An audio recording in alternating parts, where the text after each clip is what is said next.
Pero vamos a un tema, y ya para cerrar, vamos a un tema que entiendo que es también un tema que hemos hecho referencia.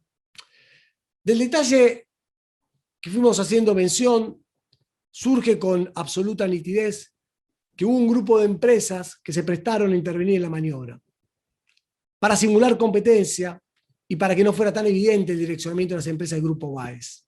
Hemos detectado que en al menos 27 de las 51 licitaciones estudiadas, el Grupo Báez utilizó empresas controladas para ofertar en simultáneo en los mismos procedimientos públicos, montando así un falso escenario de concurrencia, competencia que en realidad no existía. Esto, tal como se anticipó, estaba expresamente prohibido. Estaba expresamente prohibido por la normativa vigente y por lo tanto se erige como un indicio revelador de la arbitrariedad con la que se condujeron sus acciones el señor Báez y los funcionarios de administración.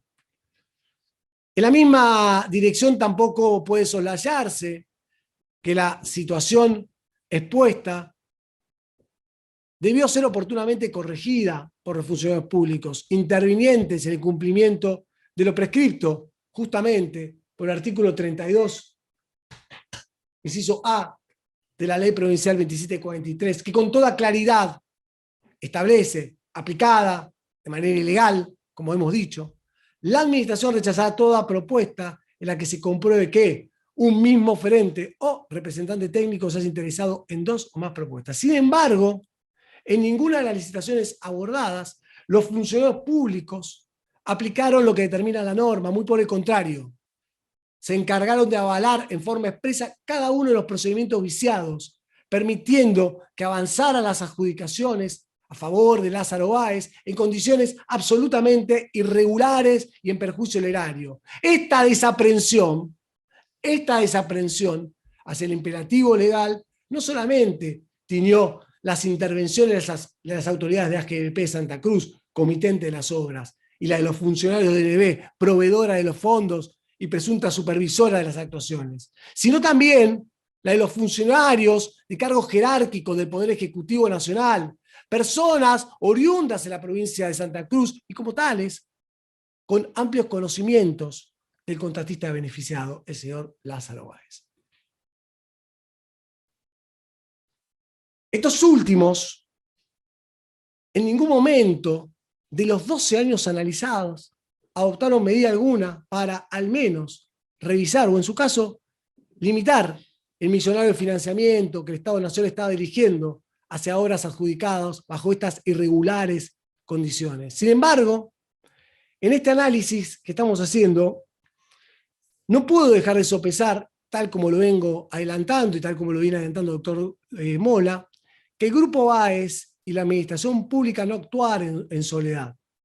Contaron con la inestimable cooperación de otras empresas externas al grupo, que oficiaron de acompañantes en las licitaciones investigadas y que le allanaron el camino a Báez para simular competencia y lograr adjudicaciones por montos muy superiores a los presupuestos oficiales. Algunos ejemplos muy concretos de estas empresas son Petersen, Esuco y Equimac.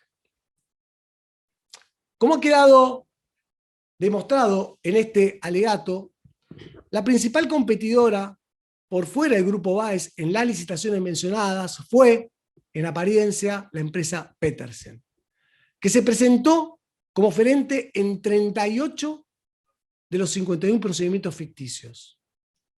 Sin embargo, en esas 38 oportunidades en las que Petersen simuló competencia, no logró ni una sola adjudicación. Repito, ni una sola adjudicación.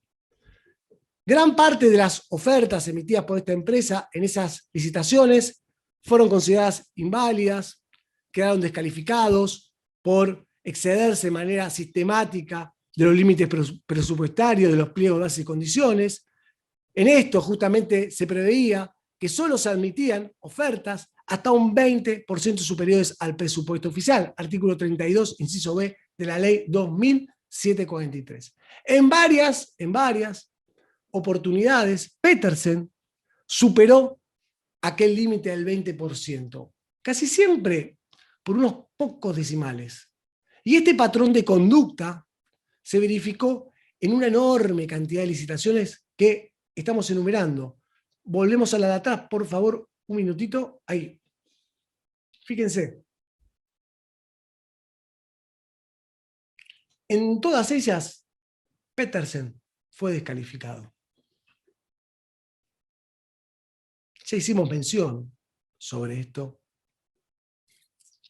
Ahora, cuando nosotros veíamos esto, empezamos a ver un patrón de conducta. Nos preguntamos, ¿por qué el principal competidor del grupo Baez obró de esta manera? Nos preguntamos también si es razonable que una firma que opera en el rubro de la obra pública desde el año 1920 emita más de una treintena de ofertas inválidas, viciadas con los mismos errores. ¿Es admisible esto? ¿Es razonable? No. La respuesta es no. Entonces, frente a esto, es necesario profundizar en el conocimiento de los pormenores de esta empresa y de sus vínculos. Y a partir de ahí podemos extraer algunas conclusiones que son muy, muy interesantes. Número 1. Como un dato relevante, quiero destacar que antes de la primera intervención de Petersen como acompañante en los procesos licitatorios irregulares otorgados a Lázaro Báez, esta empresa de la familia Eskenazi había resultado adjudicataria de 3 contratos de obra pública en la provincia de Santa Cruz, viciados de exactamente las mismas irregularidades que fueron observadas posteriormente, en gran parte, en las obras que componen esta causa. Y quiero remarcar esto, porque esto fue advertido con toda claridad y notificado, escuchen bien, esto fue notificado en tiempo oportuno a los imputados Devido y Periotti por la Auditoría General de la Nación a través del informe aprobado por la resolución AGN 3310. En concreto, a fojas 6 vuelta del informe aprobado por la resolución 3310, los auditores informaron lo siguiente: los proyectos que ahí estamos viendo, número 10, número 11, número 37, fueron ejecutados por convenios suscriptos con el gobierno de la provincia de Santa Cruz a través de la Administración General de Vialidad de dicha provincia. Ahora, en este marco de la auditoría, ¿qué irregularidades detectaron los auditores?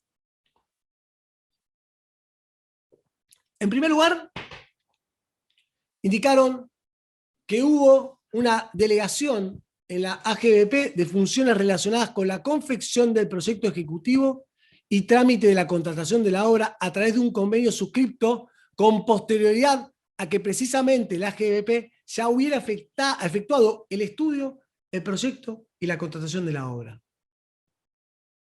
Se lo marcó la auditoría esto.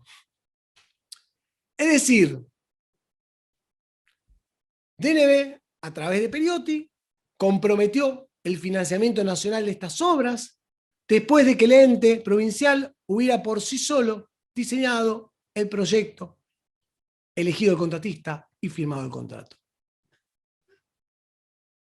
Le señalaron también que no se explicaron las causas y o la conveniencia de haberse delegado en un organismo vial provincial la confección de un proyecto, el llamado a licitación, la ejecución e inspección respecto de una obra de jurisdicción nacional que integra la Red Nacional de Caminos. Se lo marcó también la AGN. Las homologaciones de la documentación contractual por parte del titular de la DNB se produjeron luego de haberse reintegrado en su totalidad los importes abonados por la provincia a la firma contratista y luego de la primera y segunda modificación de obra efectuada aproximadamente 2 años después de finalizados los trabajos. En ningún caso se adjuntaron constancias de la intervención expresa de los organismos de control de la provincia con relación a la documentación correspondiente al proyecto definitivo, al llamado a licitación, a las modificaciones de obra autorizadas durante la ejecución del contrato, conforme lo previsto en la adenda modificatoria del convenio. En el texto del convenio no se establece la modalidad ni alcance de las funciones de supervisión previstas a cargo de la DNB. No se adjuntan los informes de control y calidad confeccionados por la AGBP. Señores jueces, en definitiva, la Auditoría General de la Nación, tal como podemos apreciar, le advirtieron claramente a Nelson Guillermo Periotti, fue notificado el 11 de diciembre del año 2008 por la nota 88/08, como así también al ministro Julio De Vido, superior jerárquico de Periotti, que habían detectado un preocupante relajamiento de los controles que debía llevar a cabo la DNB para asegurar la correcta aplicación de los fondos del Tesoro Nacional, generándose así un terreno fértil para prácticas corruptas.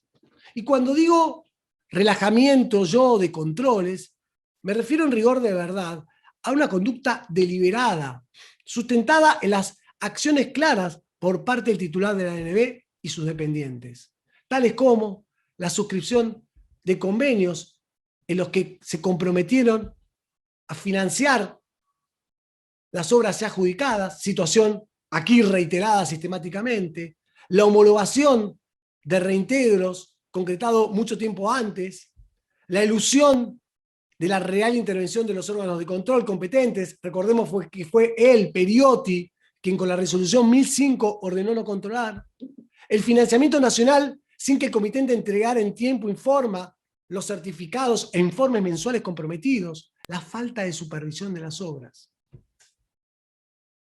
Pese a tales advertencias y alertas, el entonces administrador general de la DNB y el ministro De Vido, lejos de adoptar medidas correctivas ante las concretas advertencias transmitidas por el órgano auditor, continuaron ejecutando una y otra vez estas acciones, hasta el final del mandato, con los resultados perniciosos que todos conocemos.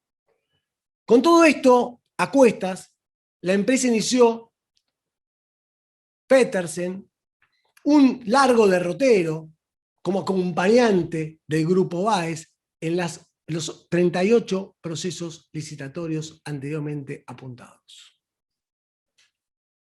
Otra situación a considerar, y que debe advertirse, que la propietaria de Petersen es la familia Eskenazi, dueña también del Banco Santa Cruz. En cuanto a esta entidad bancaria, tenemos que recordar que fue privatizada en el mes de octubre del año 1998 por decisión del entonces gobernador provincial Néstor Kirchner, quien de ese modo traspasó a manos de Eskenazi la principal entidad financiera del Estado provincial. Y siguiendo con esta línea de análisis, tampoco debe perderse de vista que justamente el señor Lázaro Antonio Báez, contratista, que aquí resultó ampliamente beneficiado, antes de iniciar en 2003 su experiencia como constructor en la obra pública, tuvo una prolongada trayectoria laboral precisamente en el Banco Santa Cruz. Y esto fue así tanto durante la etapa de la entidad, cuando dependía de la gobernación a cargo de Néstor Kirchner, como también después, en el año 1998, cuando por decisión del mismo gobernador pasó a pertenecer a la familia Eskenazi. Entonces, nuevamente, los vínculos entre unos y otros resultan evidentes. En resumen, el Nobel contratista de obra pública Lázaro Báez era amigo íntimo y socio comercial de los máximos administradores del Tesoro Nacional, familia Kirchner, con cuyos fondos se financiaban las obras públicas que le fueron adjudicadas a Santa Cruz. Y a la vez, también estaba estrechamente vinculado al empresario Enrique Eskenazi, de quien había sido empleado del Banco Santa Cruz, y quien, a partir del año 2003, cuando Báez se transformó en constructor de obra pública, lo acompañó en 38 oportunidades a través de la empresa constructora Petersen. No obstante todo lo expuesto, el vínculo entre la familia Kirchner y Eskenazi no puede reducirse únicamente al mutuo conocimiento de Lázaro Antonio Báez o al comentado traspaso de la banca provincial santacruceña desde el Estado hacia Eskenazi por decisión de Néstor Kirchner. En efecto, también hemos detectado que durante el mismo periodo en el que se producían millonarias adjudicaciones de obra pública en favor del grupo, señores jueces, les pido que presten atención, distintos integrantes de la familia Eskenazi visitaron con asiduidad la quinta presidencial de Olivos, en donde residían Néstor Kirchner y Cristina Fernández.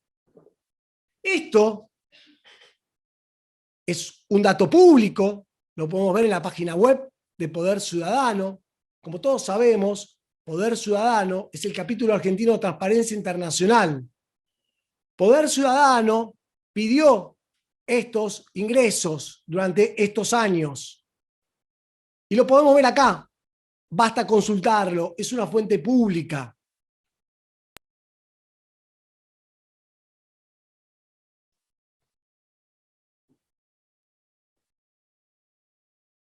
Ahí está. Bien. Nosotros hemos consultado esa base pública y hemos visto que durante el año 2007 recibieron 16 visitas de la familia Eskenazi. Fíjense las fechas y la asiduidad.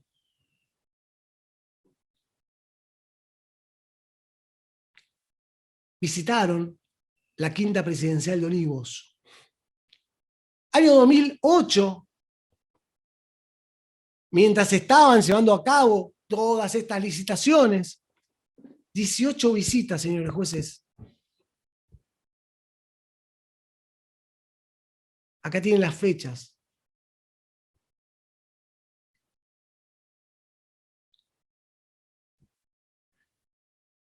En la número 17, fíjense, del día, perdón, estoy en el 2008, si quedamos ahí en el 2008, el 16 de diciembre del año 2008, podemos volver al anterior.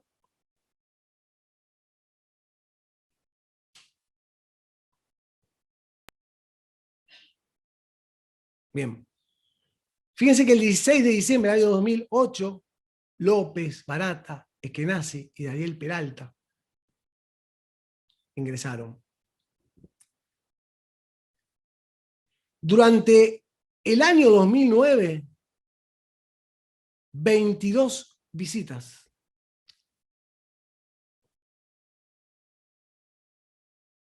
Ahora las vamos a exhibir. Acá las tienen.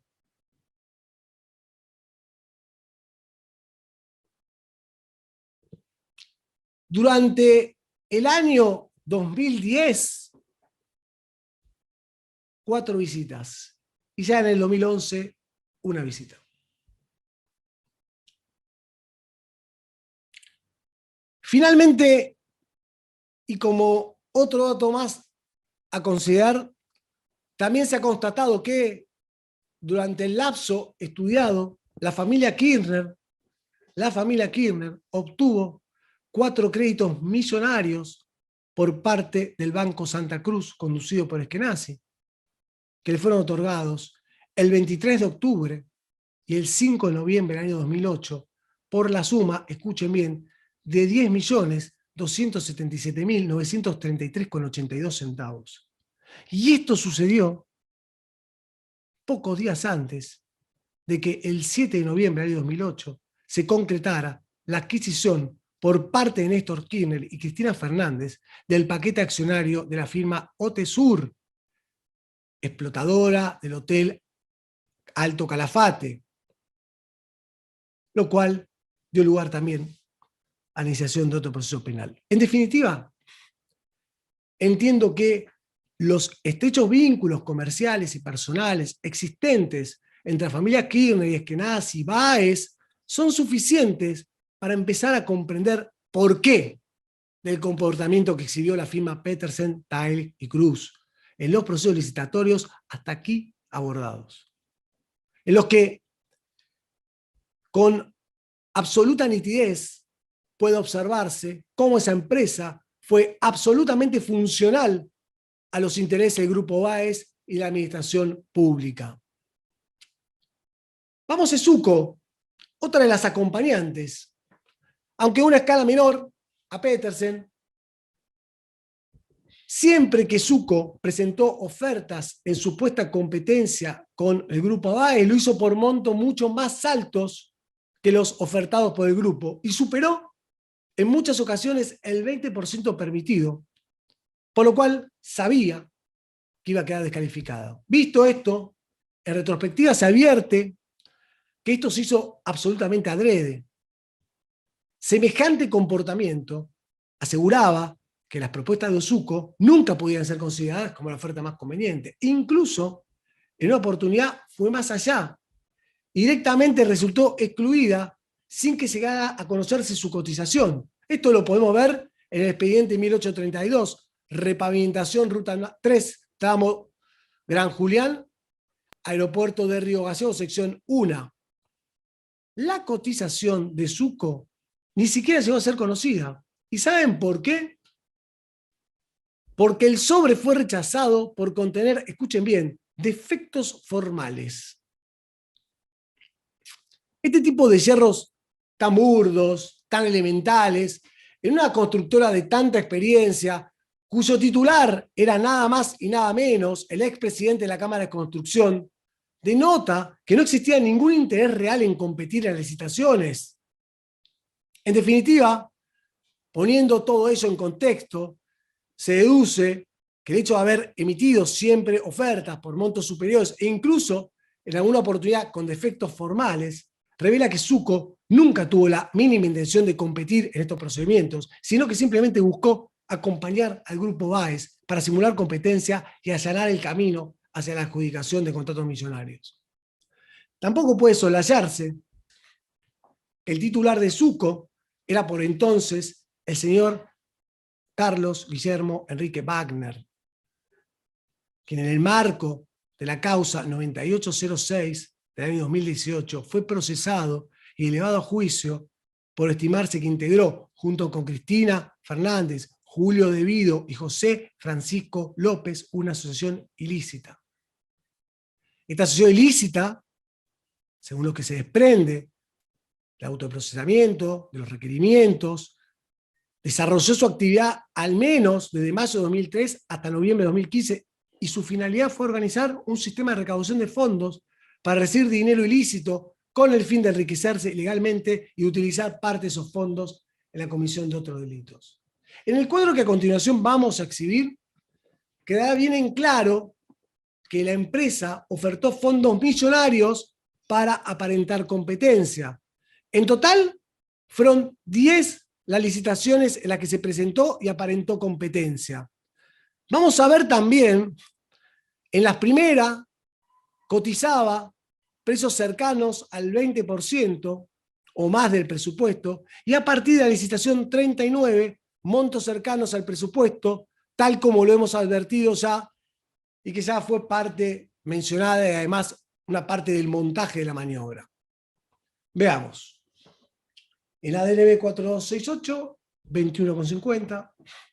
El ADNB 12328, 26,96. En la 4, la 1832, ni siquiera la analizan.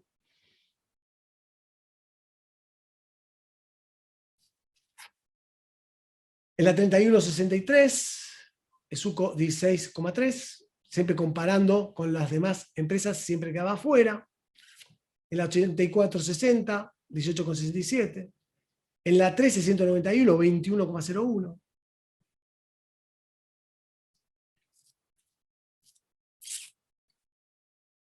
Y fíjense acá, en la 3866, de pronto Zucco venía pasando 20 por arriba, 16 por arriba, y ahora va al límite del presupuesto, 0,45. En la 20178, el suco va por el límite, 0,60. El ADNB 18573 va con 0,41. ¿Se dan cuenta cómo estaba armada la maniobra? Quiero hacer una aclaración sobre la licitación 4268. Y me quiero detener en esta licitación porque fue la primera de todas en las que cotizó un monto superior al 20%, por lo cual fue descalificada. Esta licitación, como ya dijimos, convocada para repavimentar y pavimentar la Ruta 5, tuvo un trámite express, ya lo dijimos. En rigor de verdad, ninguna urgencia podía justificar o violentar los principios de contratación pública. Esto ya lo dijimos también. Ahora, fíjense esto. Esta licitación se autorizó el 28 de abril de 2003 y la presentación de la oferta fue el 9 del 5 de 2003. En este caso, la empresa contó con apenas 10 días para elaborar la oferta, concretamente del 30 de abril de 2003, que fue miércoles, al 9 de mayo, que fue viernes. Esto demuestra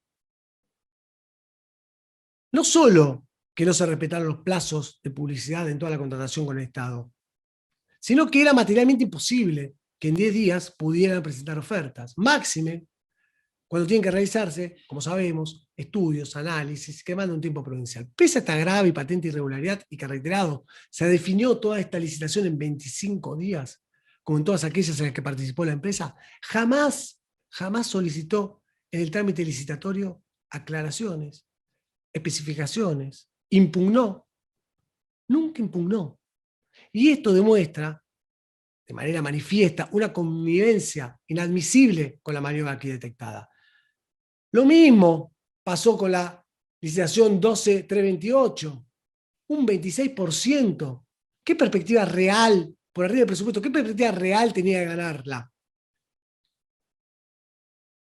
En la licitación 8460, ni siquiera la impugnaron cuando las ilegalidades eran elocuentes.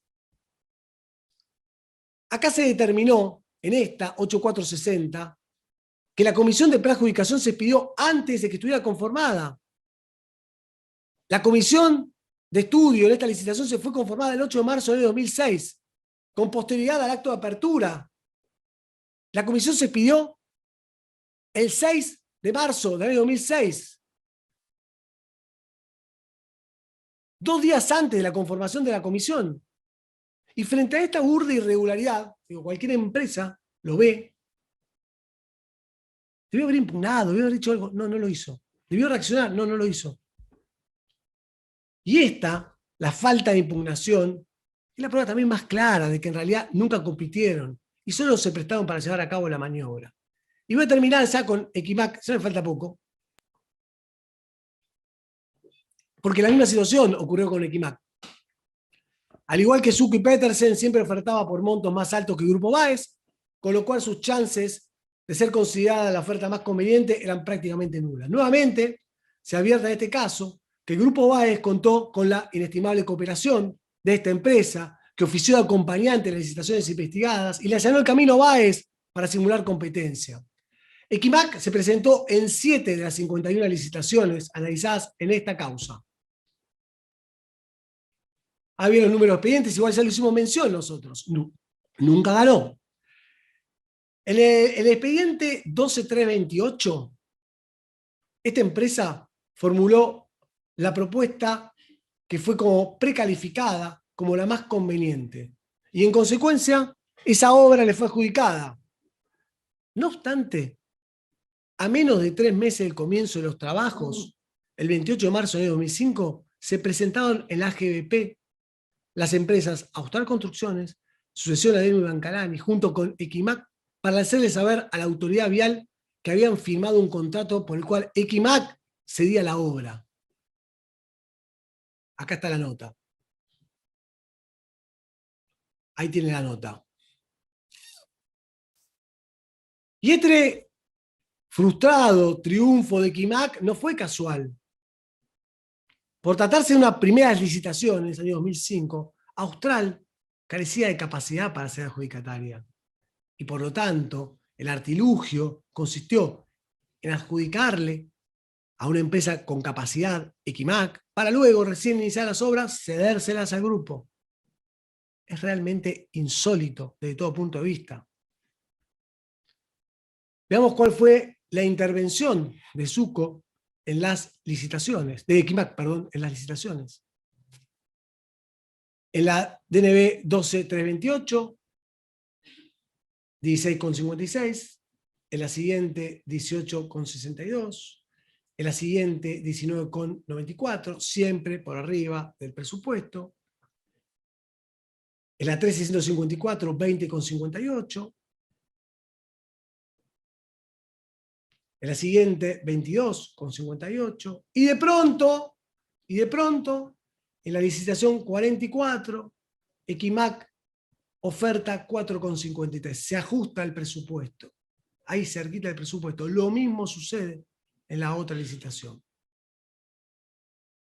Es decir, a partir de la licitación 39, comienza a ofertar montos cercanos al presupuesto oficial. Algunas cuestiones ineludibles, pero que muestran no solo que la licitación estaba amañada, sino también la participación de la empresa, que fue una fachada, es que las licitaciones en las que aparentó competencia, los tiempos fueron muy acotados y no se respetaron los términos de publicación ni la correcta competencia. Y la empresa jamás impugnó estas decisiones. Voy a tomar algunos ejemplos. La licitación 13654, convocada el 9 del 5, fecha de apertura el 30 del 5, los pliegos podían adquirirse hasta 96 horas antes. Era imposible presentar una oferta en ese tiempo. Nunca objetó nada. Lo mismo sucede en la 6746 y en la 10567. En ambas licitaciones, que tramitaron en forma paralela, cuando Cristina Fernández era presidenta de la Nación, se presentaron los mismos participantes. Las ofertas que se muestran en el cuadro que se va a exhibir a continuación demuestran que CAN y Austral tenían una dirección unificada y nunca se objetó, nunca se impugnó. Se trataba de algo conocido porque las dos empresas pertenecían al mismo grupo, por lo cual era fácil en este contexto darse cuenta que no eran verdaderas oferentes, sino que solamente acompañaban. Ahí lo estamos viendo. Pero si todavía queda alguna duda de que eran meros acompañantes para intentar aparentar competencia, debemos tener en cuenta que en estas licitaciones, la 10562 y 10563, Equimac adquirió los pliegos con posterioridad a la presentación de la oferta. ¿Se entiende lo que estamos diciendo? Y voy a fundarlo. El artículo 22 del pliego de la licitación 10562 dice que los interesados podrán comprar los pliegos hasta 2 días hábiles anteriores a la hora fijada para la apertura. Transcurrido ese plazo, está terminantemente prohibido su adquisición para presentarse en la licitación. Su inobservancia dará motivo al rechazo de la propuesta. La oferta presentada en el expediente tuvo lugar el 16 del 5 del año 2011. El recibo de compra del pliego licitatorio fue fechado el 23 del 5 del año 2011. La oferta 16. Se compra el pliego el 23. Peor aún, el acta de apertura de sobres fue fechada el 17 del 5 del año 2011. Lo mismo sucede en la 10563. El recibo de compra del pliego fue fechado el 23 del 5 del año 2011. La oferta presentada en el expediente fue realizada el 16 del 5 del año 2011. Y la apertura el 17 del 5 del año 2011. Todo fue un dibujo, señores jueces. ¿Se dan cuenta de lo que nosotros estamos diciendo? Y finalmente, para cerrar este tema, me quiero referir a la licitación 6746. En este caso, el recibo de compra del pliego licitatorio tiene fecha el 20 del 11 del año 2006. El 20 del 11 del año 2006. La oferta fue presentada en el expediente el 24 del 11 del año 2006. 4 días. ¿Alguien puede creer razonablemente que la empresa Equimac pudo haber realizado su oferta en 4 días? No. Y de los puestos se deduce sin mayor esfuerzo que tampoco Equimac tuvo una voluntad real de competir con las empresas del Grupo Baez en las licitaciones, sino que Se trató también, en este caso, de otra empresa más que operó como simple acompañante y que solo participaba en los procedimientos de manera aparente para simular competencia, allanar el camino a Báez como destinatario final de los contratos. Dado entonces, señores jueces, esto que es tan evidente y tan burdo, vamos a solicitar, al momento de hacer el petitorio final, la extracción de testimonios para que se investigue la participación de los responsables de estas empresas en la acción delictiva aquí analizada. Y ya para concluir, señores jueces, prometo no robarles mucho más tiempo a todos los participantes. Lo expuesto hasta el momento muestra de manera cruda y también triste un sistema de corrupción montado por Néstor Kirchner y continuado por Cristina Fernández, que convirtió los procesos licitatorios en una mera ficción, una apariencia, una excusa para extraer fondos del Tesoro Nacional, que privó a la ciudadanía de una sana competencia y concurrencia, que los posibles oferentes compitieran realmente, que el Estado Nacional contratara al mejor oferente, al más eficiente, al menor costo, que los procesos licitatorios y ejecución fueran transparentes, limpios, que se estudiara y se seleccionara la mejor oferta, que se cuidaran los recursos del Estado, que se diera la máxima publicidad para todos los interesados, así pudieran presentarse, informarse, competir libremente, que se respetara la igualdad entre todos los oferentes, que se cumplieran los plazos de contratación, conocer la calidad y la cantidad real de lo utilizado, que se controlara el gasto de manera eficiente, que se pudiera transitar libremente por las rutas que fueron abandonadas, que se respetaran los principios nacionales e internacionales en materia de contratación pública. Y decimos esto porque luego de analizar cada una de estas obras, tenemos la certeza de que bajo la forma de licitaciones aparentes y ficticias se ocultó la creación de un canal para extraer ilegalmente fondos del Estado. Uno de los elementos del sistema creado para el direccionamiento fue inventar una constructora, apropiarse de otras constructoras y conseguir una apariencia de capacidad de contratación de la que carecía. La falta de capacidad de ajustar construcciones era evidente para los imputados, tan evidente que en 47 licitaciones no se cumplió con la obligación de presentar el certificado para la adjudicación, algo que constituye un requisito ineludible y cuya omisión debió sancionarse con la rescisión de los contratos. Todos eran conscientes de esta opacidad y de la falta de capacidad. Por eso la administración parasitada autorizó cada una de las ampliaciones, extensiones y modificaciones de obras inventadas para encubrir esta falta de capacidad. Todos sabían que los contratos no iban a ser cumplidos y esto es lo grave. La falta de idoneidad era visible, era evidente. No podía existir ninguna duda sobre el plan para beneficiar a Lázaro Báez. Por eso, señores jueces, cada incumplimiento se tapó con ampliaciones de plazo, utilizando excusas y encubriendo de esta forma las reiteradas inobservancias de Báez y sus empresas. Cada contrato incumplido generó un enorme perjuicio al Estado por la contratación de una empresa que de antemano se sabía que no iba a cumplir. Y además, por las improcedentes ampliaciones de plazo, que a su vez generaron redeterminaciones de precio.